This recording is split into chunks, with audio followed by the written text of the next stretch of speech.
one of these tournaments this weekend. It doesn't have to be a Providence weekend, but just like a good weekend. Are you going to travel? And he was just like, I'm not going to go to Kansas City next weekend because there's a Grand Prix in Worcester, which is like 30 minutes from his house. Yeah. But he's like, I will go to Dallas and other places. And I'm just like, all right, the game is on. I feel like Ross already travels a good bit anyway. Yeah, I mean, he doesn't travel, to the West or anything like that. Right, yeah, sure. Sometimes he goes to California. I've seen him at Open in Los Angeles when he went to college in California. Right. So he was visiting some friends there, but I wouldn't be surprised at all. It's not Kansas City the one I'm going to be watching for. It's Dallas in 2 weeks. Sure. See who's going to be at that one. Briksza. Playing Jund mid-range. So we kind of hyped up Boswell a little, playing green-white aggro, deck he is known for. Jund mid-range, not a deck that anyone's known for, because it's not really a deck, or it hasn't been until N15 has dropped. N15 has provided some Planeswalkers, and Rudy is using them to full effect. He has many of them. Many. Nine Planeswalkers with 6 different names, I believe. 2 Liliana Vests, 1 Garruk Apex Predator, 1 Chandra Pyromaster, 1 Nissa World Waker, 1 Vraska Unseen, and 3 copies of Xenagos the Reveler, and there is Xenagos the Reveler, so I imagine a Satyr token is going to join the party. Now, there's been, not this exact list, but a Jund Planeswalker deck has been picking up a little bit on Magic Online. I know in Jerry Thompson's Daily Digest, he had written an article, just a little short on Jund Planeswalkers kind of picking up, and players were just like, wow, that's way different than anything we have really seen. But that was before it got all these new options. Right. There's a bunch now, which is actually pretty exciting. Yeah, this is a deck that's been kind of a fringe player for a while. And it did pick up some new kind of explosive, flashy options. Garruk Apex Predator, about the flashiest you can get in Standard right now. But subtly, the mana base improved a lot too. Land of War Waste does a lot of work here. There are 2 forces, only 6 temples. So that's a little bit surprising. Then, of course, there are the 12 dual lands and some basics and some Univolts down there for fun. So. Actually, it turns out Rudy is not playing any Land of War Waste. So I would probably, depending on his color sensitivity, 1 or 2 of those. Yeah. You don't get any of the other ones, right? Black, red. No, and, that's the only one that fits. Okay, gotcha. Kind of the helpful way to remember that is if it's an allied shard, like if it's one of the shards from shards, you only get 1. Oh, okay. But if it's an enemy shard, you get 2. Okay. So another Satyr token is going to come in here. You see Mortars take care of the Loxodon Smiter. Fleecebane Lion will be ready to attack here in just a moment. And it will. Briksza's hand. Oh, he's just going to let his Xenagos go. That was very quick that he let that move away. Yeah, that's interesting. Here's a Smiter. Pass the turn back. Okay, so far this game, Rudy's been playing the game he wants to play, basically, answering Andy's threats 1 for 1. Yep. And still at 20, importantly. Getting into the mid-game. When you're slamming your Planeswalkers and you're not facing down just a horde of animals and you're still at 20, the game has gone well for you. I agree. Now, one thing here, Boswell has a bunch of cards in his hand. The reason for that, of course, is because he hasn't been playing any lands. So right. Once he does start to find some lands, things may get a little more hairy. A card like Advent of the Worm will probably show up to the party. Your favorite card. Oh, yeah. Yes. Andy Boswell only plays 3 of that card. See, I don't know about that. I've given him several stern talking tos about that, and he hasn't listened yet. Well, he does win a lot with this. He does. So. Yeah, he knows what he's doing. His build is very 1-drop heavy, even more so than most. He is actually down 1. He used to play 10 1-drops. He only has 9 now. Okay. 4 Experiment 1, 3 Soldier of the Pantheon, 2 Sunblade Elf. And in this particular game, he didn't really get the curve that he normally expects to. And that's kind of why Rudy has managed to stabilize, I think. He didn't actually start the party until turn 2.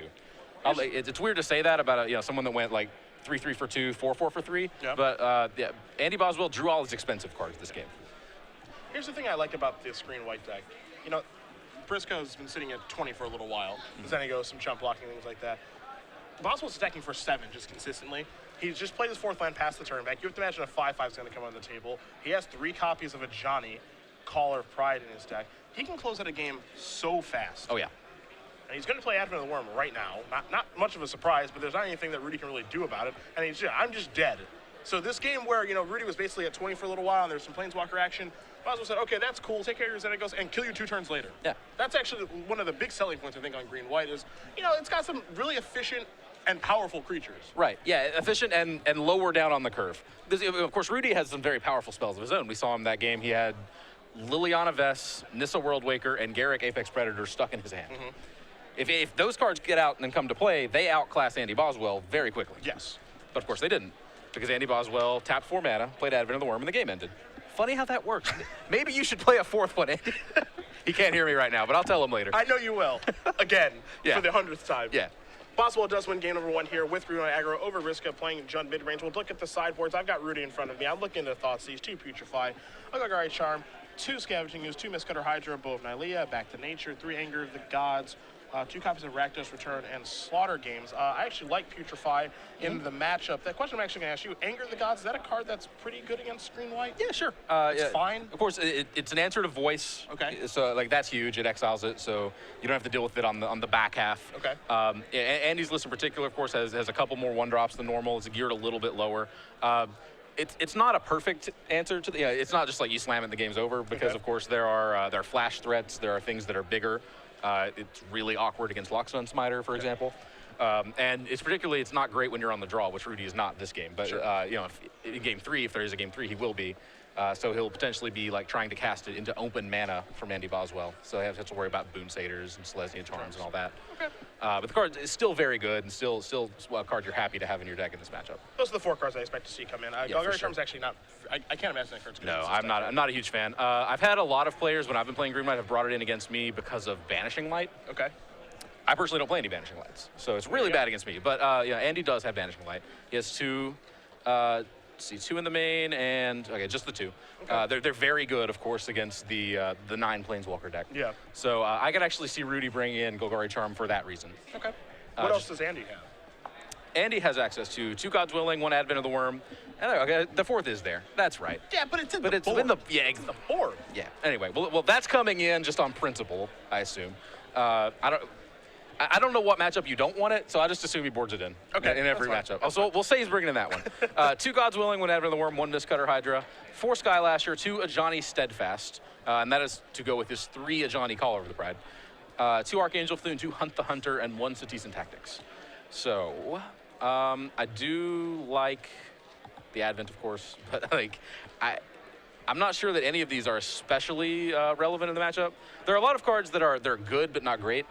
I can see an argument for Mistcutter Hydra, oddly enough, just because it is a haste threat that when you have an empty board and Rudy plays a Planeswalker, you can immediately kill it.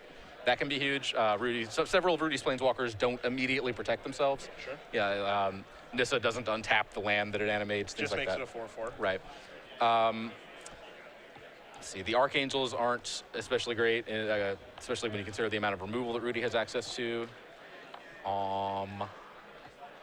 Yeah, I'm probably not going to board much. The two Gods Willings, those are actually, particularly after board, I think you have to assume that Rudy is going to have more removal and more relevant removal. Black decks in the standard, they don't usually start Doomblade, but you can bet they're going to have it after board. Yep. So having kind of 1-for-1 answers to removal spells, they get better. That gets better post board. So I think Gods Willing is pretty safe too. I'm bringing in 2 Gods Willing and 1 Advent of the Worm, and that's probably it actually. Who do you think's favored? Well, of course, I think Andy Boswell's favored. This isn't a question. He's up 1-0. Yeah, I guess. Might as well just book it then. I don't even know why I even bother playing the next 2 games, assuming we get to a 3rd one. Sure. It's hard to say. I need to take a closer look at Rudy's deck list. There's a lot going on here. These are all very powerful cards is the thing. Yeah, they really are. He has the full 4 Stormbreath Dragon. Green White has a problem with that card. And then some of these cards, I don't even know what to say. Like Garrick Apex Predator, that card's really good. Well, I think. That resolves you lose the game. One would assume. I've never seen it in play. I don't know how it works. It's probably good. It may not be good enough, but it's good. Stable or ahead, they should lose, I think. Yeah. So it's really just, it's tough to say like how strong Rudy's deck really is. It's the epitome of mid-range. Yeah. And I just generally don't approve of that kind of nonsense. The only thing I don't like about like mid-range per se is his deck is super reliant on that card. Yes, well he has it. So yeah, I mean, and he has it this game. The deck, it's night and day. When he has Sylvan Curie added, his deck is insane, and when he doesn't, it's not as good in my opinion. I don't want to say it's bad. It's just nowhere near as good and efficient. Gonna play a Stomping Ground on tap here, Briksza, and he's just gonna play 2 more copies of Sylvan Curie added. So we could see a huge Planeswalker. Has it all. Very, very Turn 4 Apex Predator, is that coming? He's got an Anger of the Gods, a little bit of a non-bow there. Yeah. And he does have a Nissa. Anger of the Gods is not exactly a non-bow with Nissa. That's pretty sweet. Make all the 4/4s. No, that is a combo. Yeah. That one is a combo. There's a Voice of Resurgence. That's going to come in. Boswell's going to take 1 to do it. This is the kind of deck to me where it's just like, you really wish that Farseed was in. So you get 8 accelerants. Then your deck, I think, is actually really good. Because we've seen decks like that in the past. here comes Stormbreath Dragon. But when you only have 4, it's so important for, Sylvan Courier to resolve. And then, again, even though it has hexproof, there's no guarantee it'll live, because Devour Flesh is a thing that people do in the format. So, you can see right now, Rudy's off to a fantastic start. He's got a Stormbreath Dragon early and ahead of schedule. The race is certainly on here right away. Yes. Stormbreath Dragon is excellent in the matchup because the green-white decks cannot get rid of it. They can race it, and they're reasonably well equipped to race it. But it's not leaving the board once it's here. And Rudy can, of course, he has that Anger of the Gods, so like Boswell is going to try to race by playing more things, and then he's going to get punished for doing that, and that'll be the game. That's how I would assume this is going to play out. That's how you're trying to sculpt it, at least, that's for sure. There's another copy of Stormbreath Dragon. Briksza going to come in for 8 points of damage. Boswell's going to go down to 6. Yeah, or you could just not play Anger of the Gods and instead play a second Stormbreath Dragon. You win the race that way. It's actually pretty important that he's not showing Anger of the Gods, too, for the next game when he's on the draw and trying to catch up. Definitely true. And yeah, considering the start that Rudy had, turn 2 Caryatid, turn 3 Caryatid, I'm not putting him on Anger of the Gods at that point. Yeah, not at all. Not at all. Don't know if it's going to surface in the 3rd game, but we're going to have an attack here for 2. Or excuse me, for 3 with the Fleece Mane. There's a block, so that's going to bite the dust. Yeah, Boswell, without good options here, just going to pass the turn, and like I said, no answers in his deck to Stormbreath Dragon. The only way he can get rid of it would be to Cetizen Tactics on a mono-green creature. Cute. It can happen sometimes. It can. One of the many things that Advent of the Worm can do, by the way. This has got to stop. It does it though? Actually, Advent of the Worm is easily like my favorite card, like from this standard format that does not see play. But like I always think of like in the past. Yeah. Like it's just like like 4 years ago or something. Like some like long time ago. But for whatever reason, I think of like when Anurid Brushhopper came out. Right. And everyone's like, holy crap. Yeah. What are they doing? Printing this card? And like Advent of the Worm's like, whatever, it just doesn't see play.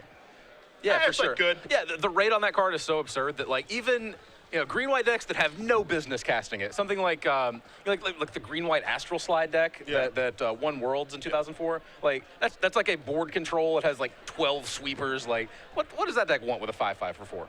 But I guarantee you, if Advent of the Worm had been legal then, it's a green-white deck. You play Advent of the Worm. Yeah. Like it would just be assumed the card is so good that you have to do it. That's what I always think. Just like cards that just like look like Advent of the Worm was like basically all upside. There's some like small things like obviously you can bounce it and Living Ring banishing late effects and it doesn't come back when you kill the enchantment. But by and large, it's an instant 5/5 for 4 mana in a deck that can play it in a mana colors that can play it on turn 3, and it's just always awesome. Like at that Pro Tour. Like everyone knew going into the Advent of the Worm was awesome. Yeah. And it's like when your opponent passes with 4 mana up in green-white, it's like, okay, they have Advent of the Worm. Great, you can't do anything about it. You can dispel it. Yeah. That's what you had to do. You have to go through some nice hoops. Yeah, it got to the point where you were boarding in Dispel against the green-white aggro deck. Yeah. Yeah, it's just like, it's like frustrating or annoying is not the word, but it's just like, I feel like that card should have just been better over its span. It was... I did my part anyway, so... Well, you certainly tried. So you certainly tried. I feel like the card at least, it got its fair share. It did win, the Block Pro Tour, so maybe I'm being a little unfairly harsh on it. But I remember just when I saw Advent, I'm just like, you got to be kidding me. Oh, yeah, I agree. Yeah. That's what I thought right away. Yes. Like how far we've come. And to be fair, that's happened for a few years now, I think. Phyrexian Obliterator is another one that comes to mind for me. Sure. Just like imagine like Masks block standard. If Phyrexian Obliterator was in that format, yeah. Ooh boy. Yeah. Things would have been different. Things definitely would have been different. I don't know if it's good or bad that like those cards aren't as good as I think we expect them to be. Like, we see a card like that like many moons ago. It's just like that card's busted. That card's going to define things.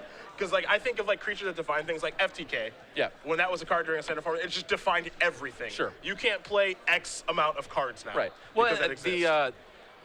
I don't remember who wrote the article or who first kind of like framed it this way, but I read this and it made a ton of sense. Powerful creatures at this stage are basically either Baneslayers or Moldrifters. Okay. Those were kind of the two like premier cards in the standard format at the time this article was written. Again, I wish I could remember who wrote it, but the idea is like you either slam them and they're so huge and scary that if you don't deal with them immediately, you're going to lose. Advent is a good example here. Stormbreath, Polakranos. Okay. Or they are creatures that you play and you can deal with them or you can not deal with them. It doesn't matter because they've already done their job. They've already given you that value. Okay. You mentioned Flametongue Cafu. Yep. That was the kind of the the marquee Muldrifter. I guess Muldrifter's the marquee Muldrifter, but you know, but like Flame Macavu is like one of the best examples of a kind of a quote unquote Muldrifter style power creature that really just dominated standard. You know, here I think Corsair Crewfix is a good example. Are there other? It's like kind of Corsair's like interesting. It's like kind of underwhelming. Like I don't know if you realize that you're losing to it, but that's actually what you're losing to. Actually, and Planeswalkers I think are actually very good examples of this. Sure. Like the vast majority of Planeswalkers, like you play them and you activate them once, and then maybe they die. You know, if they don't die, Planeswalkers are actually kind of both rolled into one. Sure. It's like play this and answer it or you're dead. Sure. But if you answer it, cool. I got an activation. You know, maybe I got some value. Yeah, I got you know, a -2 out of Jace, or I got to make a token or make 3 tokens or whatever. You know, if you get your one activation in, you're good. Okay. It's kind of like a kitchen finks style thing. I can see that. I can see that. So I think that's really that's the difference. That's why some of these cards that you think are just like so like off the charts powerful, they don't register the way you think they will because they're just Baneslayers. You know, Sure. they're just big creatures. Sure. They don't immediately change the board whether or not they're Doombladed. We're underway. Yeah. Game number 3, Temple of Plenty. No 1-drop here for Mr. Boswell. How do you feel about the 2 Mutavaults in his deck? Greedy. Yeah, So greedy. I said the same thing when we watched him earlier. Yeah. Yeah. This is a deck that every single one of its 2-drops requires both green and white mana. Yeah. Like I've played like 14 dual lands in this green-white deck, and it's not enough. Yeah, you've actually dabbled in the Guildgate. I have played Selesnya Guildgate. Yeah. I have registered 3 Selesnya Guildgate and later regretted not playing 4. Yeah. That is yikes. So They're yeah. Scavenging Ooze. Yeah, That is not a Sylvan Caryatid, and that's going to mean that Briksza's not going to be able to fly off very quickly.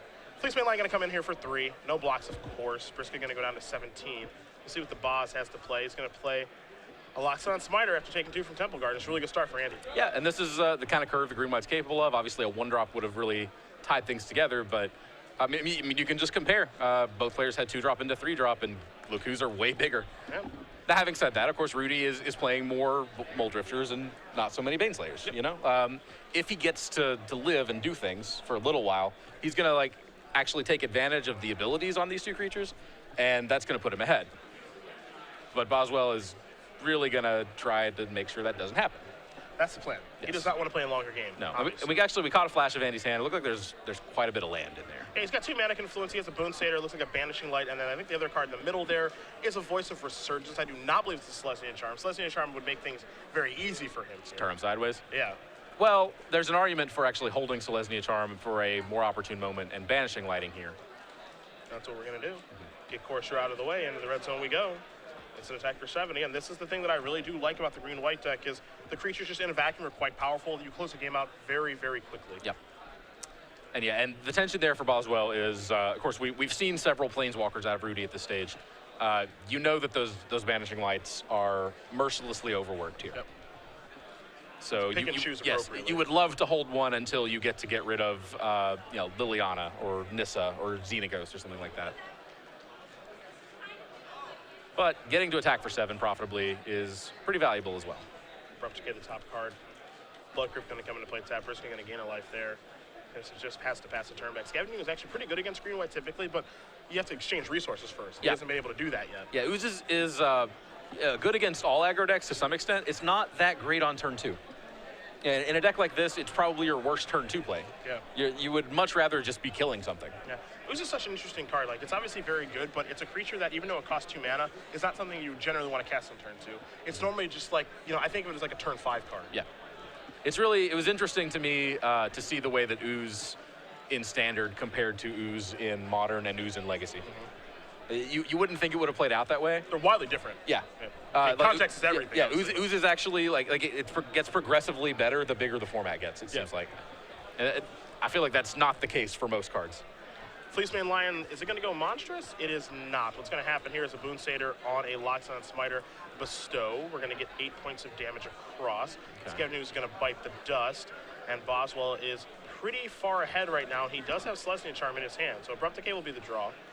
Mizzy and Mortar's on top of the deck. Briksza sitting at 3 with just a Corsair Crewfix, and it has no interest in blocking either of these creatures. No. Yeah, and I like that he took the time to actually bolster the bigger threat there. Because, of course, he knows that Abrupt Decay is coming.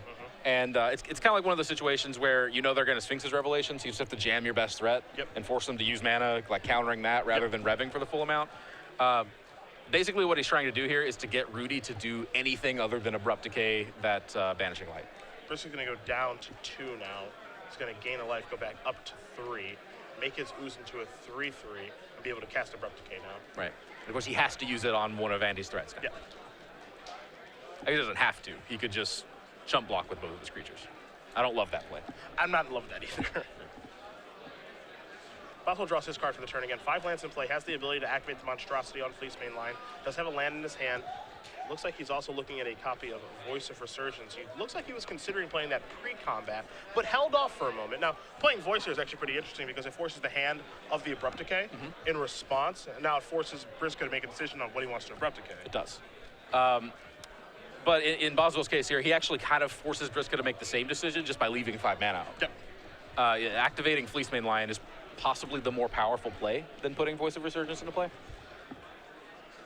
But the tricky part is that you can't just attack and leave your 5 mana out, because Rudy would be happy to trade, I think, a 3/3 Scavenging Ooze with an unmonstrous Fleece Main Lion. I imagine that's the You just case. kind of like shove it in front. If Andy attempts to monstrous, then you Abrupt Decay in response. And of course, if that plays out, you actually also have to chump block with your Force of Prefix.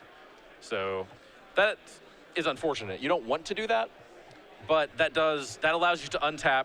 Andy has spent his entire turn activating that monstrous ability. You have just 1 threat to deal with, and potentially you get to play a Planeswalker and start going to work. Like play a Xenagos, stabilize in that fashion. Chump block a couple Right. times, work that way. So a lot of lines that Andy has to consider here. He is just going to give up the opportunity to Monstrous Fleece Main Lion and play Voice of Resurgence and put the ball in Rudy's court. I would respond. I recommend responding. Yeah. As a pro tip from a former professional. Yes. I would respond. Here we go. He is going to respond. Now, what would you target? Don't ask me. I don't know. Don't ask me the hard questions. Fair enough. That's why I'm a former professional. All right, cool. To be honest, I'm not entirely sure what to target either. I mean, the thing that makes this compelling, right, is that it's a damned if you do, damned if you don't situation. Yes. I think one could argue that there are really no good targets right now. There are no good targets, and in that sense, there are also no bad ones. So Yeah, that's true, see? too. Tails never fails. Man. That's true. He's going to take care of the Loxodon Smiter. Boonsader's going to come in now. It's a 4/2, and it can attack, of course, because it was in last turn. So here are your blocks very, very quickly. And the Boz is reaching for mana. Does he have an additional combat trick? He's got a Charm. Charm is not lethal at this point, though. No, but it ends the game just the same, I'm pretty sure. Unless you win in combat. You can't even get the Scavenging Ooze off the table, because Fleece Main Lion going to become a 5/5 now. Ooze, of course, a 3/3. Trample over for 2. Boonsader and Corsair are going to trade, but Boz is still left with a very good board. Yes. And saw 2 of the cards in Rudy's hand, Desecration Demon and Storm Breath Dragon. Neither of those cards stabilize. I think those are just, he's down to those 2, right? We know Mortar's on top of his deck. Mortars also doesn't do it. No, Mortar's okay. Mortar's, you take care of Fleece Main Lion, And right? then- And then Mutavault blocks the... Oh, that's a Mutavault in voice, there. yeah. I didn't see that Mutavault. I mean, Boswell has to draw nothing over the next couple of turns, but if that's what it takes, Yep. let's see what this is. That's an experiment one. It's not nothing. Yeah. Here's an attack. There's the trade. I love this interaction. Yeah, me too. Me too. Of course, the Voice of Resurgence is going to convert into a 2/2 elemental, 2/2 conveniently big enough to evolve that experiment one. And Rudy, just as he was when we started, facing down a potential 2 lethal attackers.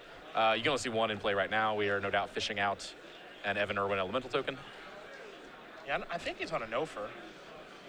I don't think he, Anger the Gods. So he can't cast it. yeah, Scavenging Ooze check. No, he can cast Anger. He's got a Blood Crypt. Oh, there it is. Yeah, he can cast that, so. Okay, It's Anger, that but or yeah. Scavenging Ooze. Mistcutter Hydra, not you.